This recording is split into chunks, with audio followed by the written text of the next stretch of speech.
Okay, Baruch Hashem, Shalom Aleichem. Parashas Toldos.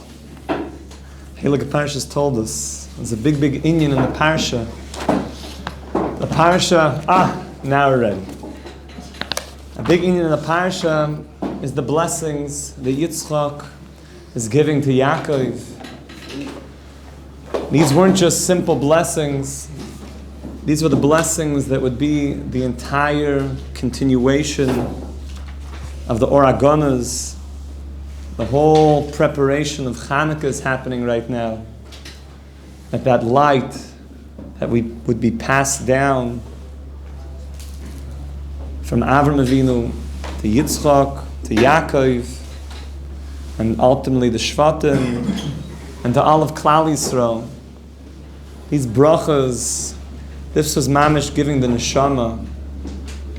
This was giving the bracha that the chelik elakani mal, that the neshama, and that or of Gan Eden, that licht, that light, the light of Hanukkah, is all beginning now.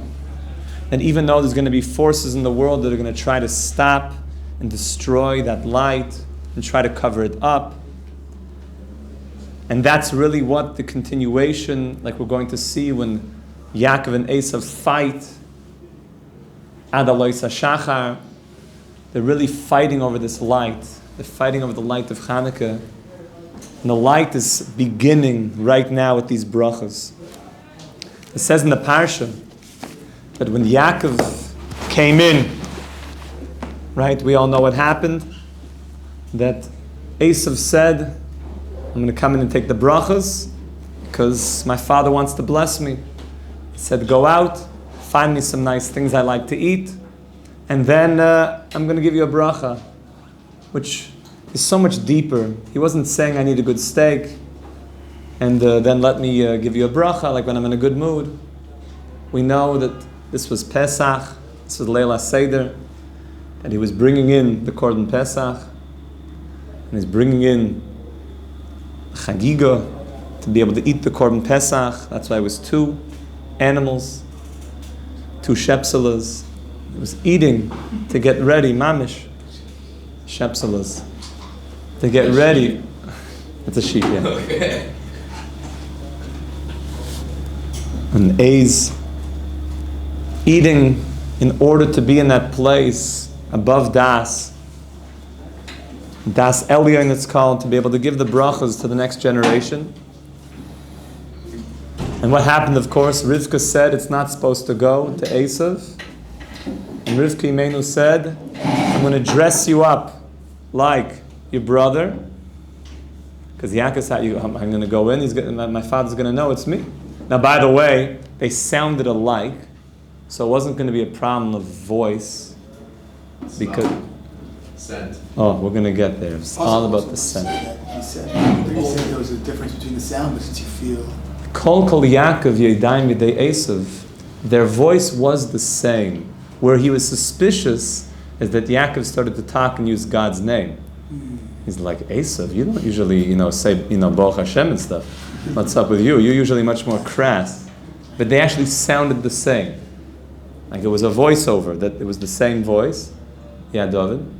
So I heard something that the Mashiach is going to judge people by the way they smell. So oh yeah. I'm wondering if that's the same thing in this, is that their smells were different, and then in that spiritually they were different. Yeah, that's the beginning of the whole thing. That it's mamish. That's what's happening right now. Is the power of the reach. So what does Rivka Imenu do? She puts the Shetef Shel Izin, puts on these goat skins, and he goes in. And he goes in. And what does the pasuk say? Svetikach Rivka's big day Esav b'no hagol lachamudos. Rivka takes the chamudos, this special beloved clothing. And this clothing has a very long history. We don't have time to go into it now, but this was the clothing of Adam HaRishon. And these clothing were passed down, like it says in Chazal, and it came down through all the generations. And then Nimrod stole them, and then Esav stole them from Nimrod. Now, why did Rivka have them by her? Because Esav, you could see the kind of shalom bayis he had.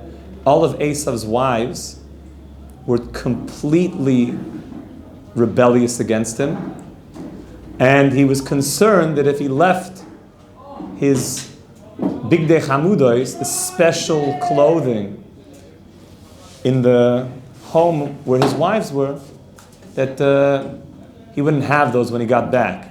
I guess he wouldn't trust his wives with his Bitcoin wallet either. Al Kopanim, he kept them by Rivka. And Rivka put them on to Yaakov. And his clothing was very, very special. Very, very special. And Yosef, and the whole thing, all the way down. This clothing would make any animal that you would see be machnia, like bow before a person. That's why you could hunt, you could do anything. You were like, it was very powerful. They had different images on the clothing, birds, very, very, very special clothing. Asher ito babayis v'talbish as Yaakov b'no hakotin, and she put them onto Yaakov. V'yes oiris gedoya izim hilbisha al yodav, and she put the hair on Yaakov because Yaakov was chalak. V'al chelkas tzavora v'titenes hamat amim v'esalechem asher asasa v'yad. He gave the korban pesach and some matzah. V'yavay aviv v'yomer aviv v'yomer hineni mi ata b'ni, and who are you? V'yomer Yaakov el aviv anochi Esav b'chayrecha, I'm Esav. Rashi says you can read it, I am Esav b'chayrecha. Esav is your firstborn. Meaning he wasn't lying. He wasn't saying, I am Esav, your firstborn. His father's like, hello? And he said, I am. Esav is your firstborn. Osisi kasher dibartu elai, I did what you asked me to do. Kumna sheva ve'achla mitseidi ba'avur tivarachani nafshecha. Also the way that he spoke was very adin. He said, please come, and whereas Esav said, get up. You found it so fast, which is so deep that everything was fast. Everything happened fast. God helped me. God helped me to do this. That's when Yitzchak got a little bit suspicious. Wait a second. Now, maybe come close to me. You're using God's name. Is this really Esav? Hata ze b'ni Esav imloi. V'yigash Yaakov liyitzchak aviv. V'yimusheyu. V'yomer hakol kol Yaakov. The call, this is the voice of Yaakov, meaning you're speaking b'yadayim yedei Esav, but the hands of Esav. V'lo hikiru, ki hay yodav, ki dei Esav achiv, se'iris, v'yavaracheyu, and he blessed them. V'yomer ata ze b'ni Esav, v'yomer ani, v'yomer hi agisha li, v'oich l'mitzei b'ni, l'man tevarecha nafshi, v'yagesh lo v'yomer v'yava lo yain v'yesh, v'yomer elav Yitzchak avi, gishana v'yishaka li b'ni, v'yigash v'yishak lo, he came close and he kissed him. And this is what we're going to focus on now. V'yorach es reach begodav, and he smelled the smell of his clothing. V'yavaracheyu, and he gave him a blessing. V'yomer, and he said, Re'eh, see, reach b'ni, the smell of my son is kareach sad asher beracha Hashem. See, the smell of my son is like the smell of a field, like an apple orchard, the chakal tapuch and kadishin, a Gan Eden, that Hashem has blessed. So the Medrash says an interesting thing. The Medrash says, ask the Shaila, which is, Amr Rabbi Yochanan, Ein lecha davar shereicha kasha min hashetef hazeh shel izim.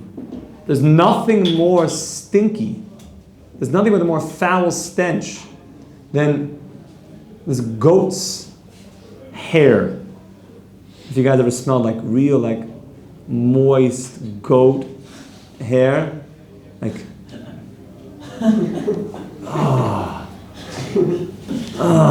Goats don't have a pleasant smell. And Yitzchak was like, it smells so nice in here. It's like Gan Eden, like the Garden of Eden. It's beautiful. So the Medrash says, there's no smell. This foul and putrid is that. So what's pshat? Ve'at amart ve'yarach es reach begod ve'yavaracheyu. And he smelled the clothing and he gave him a blessing because it smelled so nice. Ella, so rather the pshat is that when Yaakov came in, the fragrance of Gan Eden, of the Garden of Eden, came in with him. Different Mefarshim say, pshat, it means that, it stunk, but the fragrance of the Garden of Eden was so much more beautiful. It eclipsed completely the smell of something so putrid and horrible. And that's why it said that I smelled it. It smelled like the holy apple orchard. But when Esav came in, he also had a smell. Which, by the way, this is like David and Menachem are saying, that this was all messianic here, because everything is being discerned by smell. And by the way, I don't know if you picked up on it, but the pasuk says, see, re'eh reach b'ni, see the smell. I don't know about the last time I don't know about you guys, but I don't usually see smell. Unless it's a cartoon of some sorts. Are you seeing that now? Are you seeing the smell? You don't usually see the smell. When Esav came in, Nichnasa imay gehenim. You getting some reach b'ni over there? Smells like Gan Eden. Oh, Baruch Hashem. It's worthy of blessing. When Esav came in, what did it smell like? What came in with Esav? Fumes of hell. Yeah, that word, the H one. Gehenim. Hechma da'at amar ba zadain ve'yavai kalain. When the zadain, when the sinner comes, also comes a kalain, and some type of a ashamedness. When the sinner comes in, something ashamed comes with him. So the Mefarshim say, what does it mean, an ashamedness? That's what Gehenim is.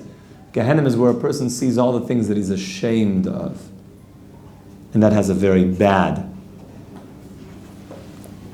Davar acher. Another pshat on this verse. V'yarach es reach begodav v'yavaracheyu. That he smelled the reach of his clothing and he blessed him. What did Yitzchak smell at that moment? This is what we're going to talk about for 2 minutes. This is a famous medrash. You have to remember this your whole life. Kegoin Yosef Meshisa. V'yokem ish tzreiris. Yitzchak smelled two offspring of Yaakov that would come out of Yaakov's progeny many years later in the destruction of the temple. We're talking many years later, like a millennia later. Okay? He smelled these traitors. What does it mean he smelled these traitors? What does the word beged mean? Clothing. But what does the word beged also mean? What's a boged? Same word. A traitor. Beged is a, yes, I was like, traitor! We talked about this yesterday in Tanya. The clothing is a bit of a traitor because it's concealing. It's a traitor against you. Your body is also a traitor, so to speak, if you think about it, because it's concealing the neshama. It betrays your neshama. Yeah, but it betrays the neshama by concealing it. What a betrayal. That we walk around here and we don't see a bunch of souls, we see a bunch of guys bumping into each other. Not you guys. But let's say somewhere out there, a bunch of guys are bumping into each other trying to, get themselves some schnitzel. It's a betrayal, again, it's a betrayal to oneself if they don't recognize who they are, because this clothing, this begodim, clothing doesn't just mean this. Clothing means, the whole thing. And deeper, clothing means machshava divrei ma'aseh. Is thought, speech, and action is also a traitor to who you are. Thought, speech, and action is just clothing to you. You're the soul. Thought, speech, and action is the clothing that your soul uses to communicate with the world. This is what we're talking about in the Tanya in the 4th parak. So Yitzchak saw these traitors. He smelled the begodim, the beged, and he saw a traitor. Who are these traitors? So a woman's name was Yosef Neshisa.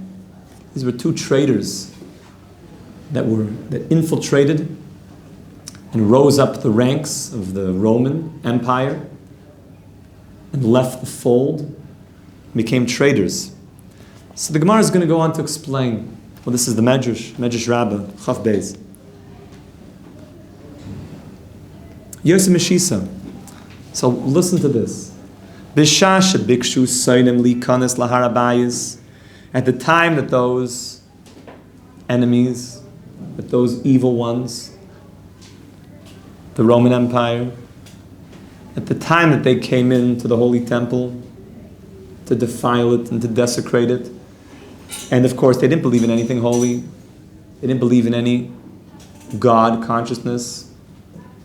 When that time came to come in and they were going to defile the temple, and we know what happened, all the terrible things that happened, and that Titus did horrible things inside the temple, and they put idol worship there. Amru, they said, Yikonis mehem umehem tchilu. They were a bit afraid to go into the temple.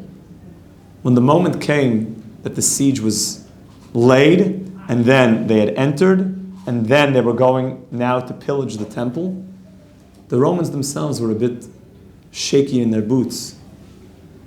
We heard about this God of Israel. We're a bit afraid to actually go in. Let's get one of them to go in first. So here, even you see people who are traitors, you could rise their ranks, but you'll never be one of them. Anybody who thinks that I'll just sell myself to the devil, I'll sell myself to the dark side, and I'll rise the ranks, there will always be a reminder that a Yid is a Yid. You can't run away. You can never run away from that. So at that moment, traitors who had risen the ranks and become part of their machine, at that moment they say, hey, you guys, you go in first. You Jew, you go in. So what happened? Amar and Lay, umada ad mapik didach. You go in, Jew, and whatever you take first, it's yours. You can have it. Meaning, you go in, test the waters, and we'll actually let you keep what you find. So what happened? Yosef Meshisa went in. Nichnas v'haitzim in nayra shel zahav. Not a bad pick. He goes in and he took out the candelabra. Just imagine the scene. Took out the menorah. There's a lot of things in the Beis Hamikdash. That's kind of like a big one. He took the menorah out. Like the same ones on Titus's arch. That one. By the way, where are they now? A relic. In the Vatican. No, I mean the people. Where's the empire? Oh, they're long gone. Long gone, thank you. And Baruch Hashem, Klal Yisrael is alive and well. David Melch Yisrael Chai V'Kayim. Netzach Yisrael Lo Yishaker. That Yisrael will live on for eternity, no matter what. But that menorah. So what happened? Amr Loi. You also see how people who are evil don't keep their words. Ein darka shel hedyet lishtamish bezu, yeah, about that, Yosef. Anything but the menorah. It's not appropriate for somebody of your stature to keep the menorah. That's got to go back to the Vatican. That's got to go to Rome. That's got to go. You You can't keep the menorah. That's like, you're a simpleton. Take like a little vessel. Take like a toothpick or something, but just not the menorah. So what happened?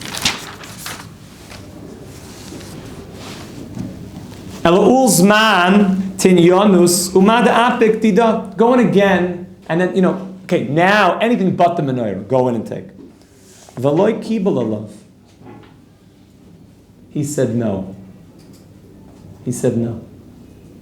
I'm not going to go in again. I went in one time.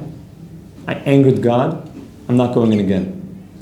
Now, by the way, is it the way of a person after they've done an Aveira that it's now easier to do another Aveira, or is it harder? Much easier. Nasa lekahetel. I'm already this far gone. I can keep going. What did Yosef Meshisa say? I've done enough. At that moment, he did a tshuva, shleima, a traitor, the furthest person who went in to take the menorah. He said, I angered God. I'm not going in. Amar et Pinchas, nasna loy meches gimel shanim. They said to him, we'll give you all the taxes for 3 years. You'll be a very rich man. You see how they work. People of evil. We'll pay you off. You know what that means? 3 years of taxes that you're gonna be a bazillionaire. You can buy yourself crazy islands, do whatever you want. Disappear. V'loy kibel alav. Says, I'm not going in again. I'm not going in again. And look at these words. Amar. Loy dai sheikh asti leloihai pam achas. Is it not enough that I already angered God one time? Ella shachiseir pam shnia. That I'm going to anger God again? And then the Gemara says, the Medrash says some spooky things that they did to him. And some other spooky things that they did to the other person. I don't want to say it here. You can look up the Medrash. In the end, it says that his neshama mamish, they went all the way up to Gan Eden, to the highest place. Mamish in Gan Eden. So you see what it is? What does it mean that Yitzchak was blessing Yaakov, v'ra reach begodav, and then he blessed him? That he saw that even in Yisrael, even the biggest traders, the Yosef Meshisas, have this point. Even the biggest rebellious traders have a point that they never can get away from God. At the last moment that the neshama is there, it will always come back and say, I know what I've done. I know what I've done. I know that I have a whole lifetime of maybe things that I've done, but I'm never too far gone.